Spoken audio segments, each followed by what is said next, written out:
All right, my full name is Jose Omar Portilla. I served 8 years in the United States Marine Corps, 5.5 active duty, a year and a half as a reserve.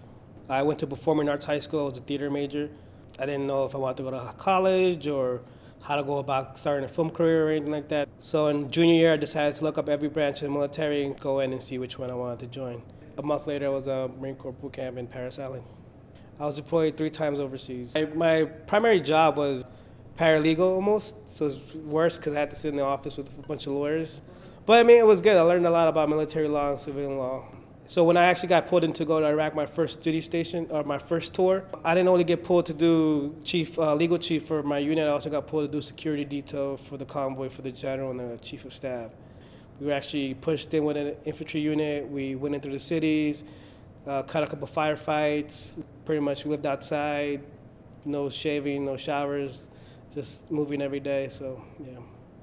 Yeah, the first tour there was a lot of combat. The second tour, I went on patrols. We never got IED, thank God. But we got mortared like every fucking day. So I remember one day I was in the fucking shower trailers, and coming out of the shower trailers and trying to dry myself off, and boom, everybody gets knocked on the ground. So everybody grabs the towel and they just run back to get their gear. And you see half-naked Marines running across the desert to their tents to get fucking geared up.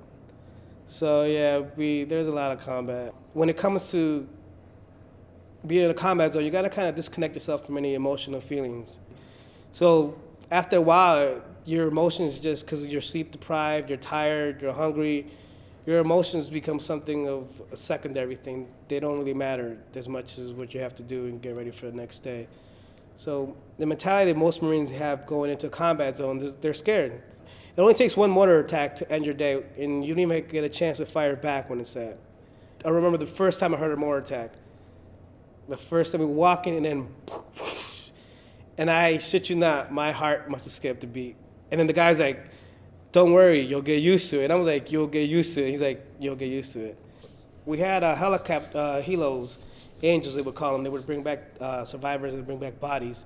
So they would come back. They would come in two birds. One bird was survivors who needed to go to medical. The other birds was just basically a big dumping ground of body bags. And occasionally you pick up a bag and you fall over because there's only half a body in there. You don't know where the other half is. You're imagining what part of the body's in there. Is it the top half? Is it the bottom half? Is it just limbs? So I mean, you disconnect yourself emotionally a lot, and that's why coming back you have so much issues because trying to connect emotionally again, it's like when you deploy, you kind of leave everybody in a certain time frame. It's almost like in your mind, you expect them to pause their lives so when you come back and catch up. The reality is that they've gone ahead. You have to catch up to their lives. There's a strong difference between friends and acquaintances. We tend to call everybody we come into contact with our friends. The reality is they're probably not. They're probably just more of acquaintances or somebody we know rather than friends. In the Marine Corps, the philosophy is a little bit different. You'll go out of your way for somebody just because you know they were a Marine, especially if you knew that they were deployed at the same time you were. At any given time, people who most people call acquaintances that I have met, we had training together. A couple of them did pass away. I really can't say how. I hope it was quick and easy. Not dying on some helicopter trying to make it back to medical or some whatever. Most of them died while we were out there, so it's not like you could attend their funeral. A couple guys came back. One guy I know committed suicide, that's the second part of the war. Most people don't understand the suicide rate is just astronomical. The second tour, half my job was to look at dead bodies, pictures, and look at the reports, and then write a letter to their parents so the general can sign and send it to them. Along the line, I'm pretty sure more friends that I knew died that I just didn't know died because it's hard to keep track of people. Ever killed? Funny, the question comes almost as a joke because every time you meet somebody or every time you go to a family reunion, they're like, "Oh, you're back," and it's always like, there's always somebody who asks you, "Have you ever killed anybody?"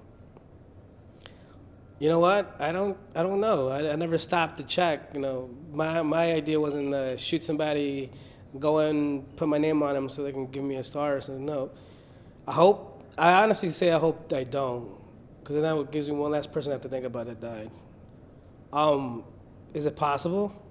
Fucking who knows? You were fucking the one time spraying and praying because it was dark.